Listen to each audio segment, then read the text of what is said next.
Jumlah kasus penderita Human Immunodeficiency Virus atau HIV di Kota Ambon terus meningkat.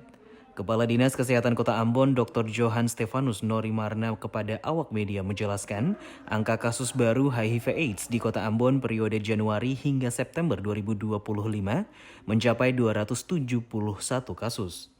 Dari 271 penderita, sebanyak 184 penderita saat ini sementara menjalani terapi pengobatan. Dan sebenarnya begini, bagaimana kita bisa mencegah HIV sampai kepada AIDS, ya kembali kepada pola hidup.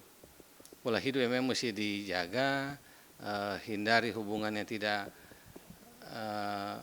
sah misalnya, bukan pada pasangannya, dan polanya kan sekarang sudah beralih, sudah pada LSR, laki-laki suka laki-laki. Ya, itu juga menjadi masalah, itu menjadi penyimpangan seksual yang ada.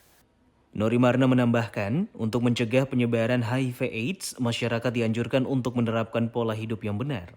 Hindari penyimpangan seksual, setia pada pasangan, tidak menggunakan narkoba khususnya yang menggunakan jarum suntik, serta menggunakan kondom saat berhubungan seksual.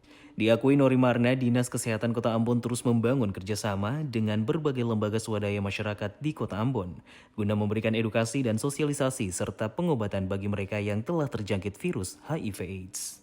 Tim Liputan TVRI melaporkan.